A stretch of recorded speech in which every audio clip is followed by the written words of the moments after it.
Muy buenos días. Y antes de que me vayan a hacer algún comentario, el día de hoy se celebra la Ascensión del Señor, pero también hay muchos lugares donde esta fiesta ha sido movida hacia el domingo, que es la situación en la que yo me encuentro. Aquí, particularmente en esta diócesis, la fiesta de la Ascensión, dada la importancia que tiene, ha sido movida desde hace mucho tiempo para que se celebre el domingo, justamente un domingo antes del día de Pentecostés. Pero en otros muchos lugares todavía se sigue celebrando con solemnidad en este día, y a partir de este día se hace como que el novenario hacia el Espíritu Santo, preparándonos para Pentecostés. Si alguien dice, pero ¿por qué de este cambio? ¿Por qué de estos movimientos? No te preocupes. No tenemos que entender todas las cosas. Incluso se vale no entender todas las cosas.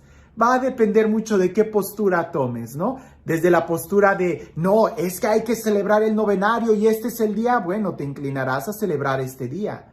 Pero si vas a tener otra postura de decir, pero es que es muy importante y es mejor que todos celebremos como iglesia este día, y para no agregar otro día de precepto entre semana, pues es mejor que se mueva el domingo. Al fin y al cabo, nosotros no celebramos fechas. Lo que celebramos es el acontecimiento. Bueno, pues entonces tú vas a ser de los que se incline a pensar que esta fecha se puede celebrar el domingo. Lo importante es que abramos nuestro corazón. Eso es lo importante, porque tanto lo puedes cerrar en una u otra postura. Y ante la idea de, pues es que no entiendo por qué, algo parecido le pasó a los discípulos de Jesús. Cuando el mismo Jesús, el mejor maestro que podía existir sobre la tierra, les estaba explicando las cosas, muchas veces ellos no entendían. Así que el día de hoy no nos sorprenda que también nosotros seamos sinceros y digamos, pues no tampoco yo entiendo, pero me abro al misterio, lo acepto. Y cuando caminamos con esa actitud humilde, es cuando más aprendemos y más podemos entender y vivir nuestra fe.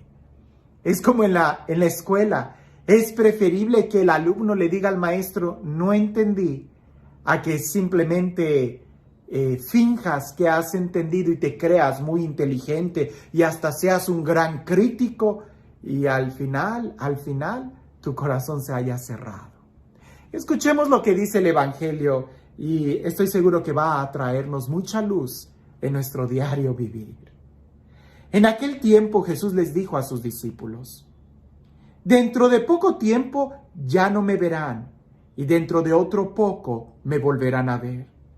Algunos de sus discípulos se preguntaban unos a otros, ¿qué querrá decir con eso de que dentro de poco tiempo ya no me verán y dentro de otro poco me volverán a ver? Y con eso de que me voy al Padre.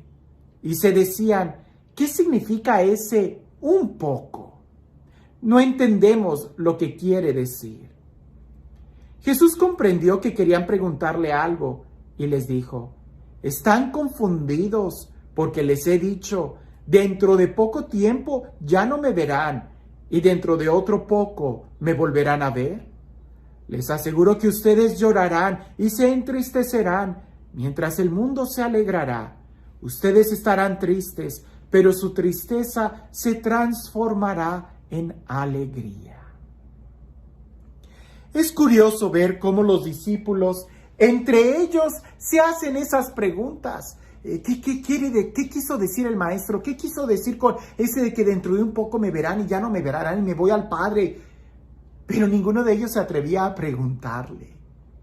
Es curioso que aún el día de hoy también nosotros nos hagamos muchos juicios, pero pocas veces vamos a enfrentarnos o vamos a preguntarle a la autoridad. O mejor aún, le preguntemos con una actitud de querer aprender. Se vale no entender.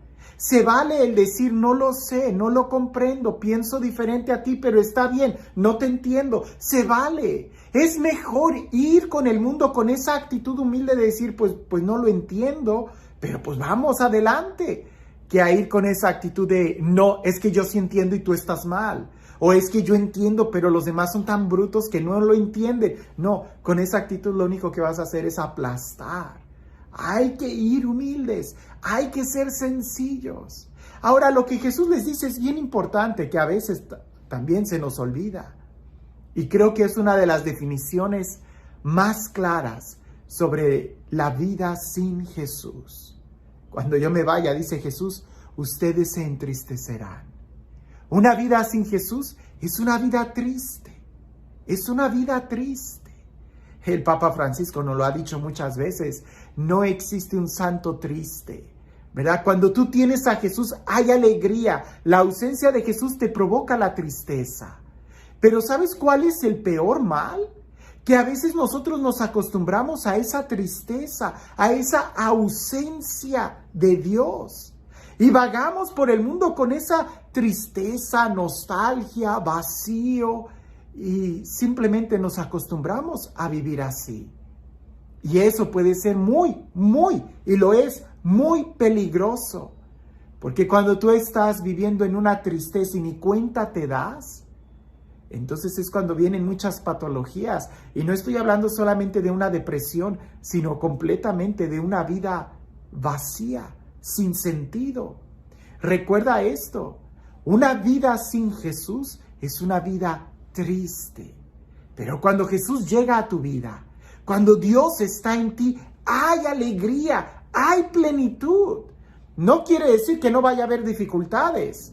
No quiere decir que no vaya a haber problemas. Problemas va a haber. Y los discípulos los tuvieron. Los apóstoles los tuvieron. Los mártires los tuvieron. Pero cuán diferente es enfrentar la dificultad de la vida con la presencia de Dios. Hay alegría en tu interior. ¿Cuántos enfermos no han vivido su enfermedad de una manera heroica? Y nos han dado testimonio de que sí se puede vivir en felicidad a pesar de las circunstancias de la vida. Porque si es cierto que las circunstancias de la vida pueden ir en contra nuestra, la felicidad es una decisión. ¿Qué decisión? Tomar y recibir a Jesús. Así es como se construye una vida de felicidad. En cambio, hay muchas personas que viven su vida rodeados de circunstancias muy buenas, pero vacíos por dentro. Y los podrás ver con un carro lujoso manejando, con una salud, pero están vacíos, llenos de tristeza, huecos por dentro. ¿Por qué? Porque les hace falta Dios. La mejor medicina para salir de la tristeza es lee el Evangelio, llénate de Dios, visita, frecuenta los sacramentos, sacúdete, violéntate, rompe tu corazón de piedra y haz que entre a ti la presencia de Dios. Y pudiéramos decir y preguntarnos a lo mismo, ¿y cómo es esto? ¿Qué relación es? Pues empieza diciendo, no lo sé. Así como los discípulos, no entiendo todas las cosas, pero yo solo sé que si Jesús está en mi vida, todo lo puedo con Él que me fortalece, todo lo puedo con Él que me llena de alegría. Porque definitivamente no hay ningún mal que pueda acabar con el cristiano, no hay ningún mal que lastime al cristiano, solamente el mal que él mismo se pueda provocar a sí mismo, el pecado. Cuando tú te llenas de Dios, te darás cuenta que estás llenándote de alegría y de vida. Y este Dios, el Dios de la alegría, el Dios de la vida, el Dios de la plenitud, el Dios que transforma nuestro llanto en cantos de liberación, nuestras lágrimas en júbilo, que sea Él quien el día de hoy te bendiga, en el nombre del Padre, del Hijo y del Espíritu Santo. Cuentan que había unos misioneros que fueron al África a evangelizar, y entre ellos había un sacerdote que gozaba de una fama de santidad incorruptible, de una santidad fuerte. Y aquellos misioneros religiosos, todos ellos iban con su Santo Padre, caminando de un lado a otro, cuando en eso salió un león. Y todos corrieron y se escondieron, ¿no? Salvaron su vida. Después de muchos años, uno de ellos le preguntó a aquel sacerdote que gozaba de santidad y le dijo: Padre, ¿recuerda cuando andábamos de misión en África? El padre les dijo, sí, ¿cómo olvidarlo? Y dice, ¿recuerda aquel día que nos salió aquel león? Y el padre le dice, sí, sí lo recuerdo. Y le pregunta, siguen las preguntas y le dice, padre, ¿y usted también tuvo miedo? Y el padre contestó, no, no tuve miedo. Y le dice, ¿y entonces por qué corrió como todos los demás? Y él le contestó, porque no sabría yo qué sería más fácil, si correr del león o correr del espíritu de soberbia que me iba a perseguir el resto de mis días si no hubiese corrido. A veces nosotros no entendemos muchas cosas. Lo mejor es simplemente abrirnos al Espíritu Santo y que sea Él el que nos vaya guiando. Del misterio y del dogma de la ascensión de Jesús, habrá muchas cosas que no sepamos, que no entendamos. Pero si tú te abres al Espíritu, Jesús llegará a tu vida. Él será la luz y te dará la alegría de poder vivir cada día de nuestra vida. Y eso vale mucho más que pretender entender todo. Que tengas un excelente día.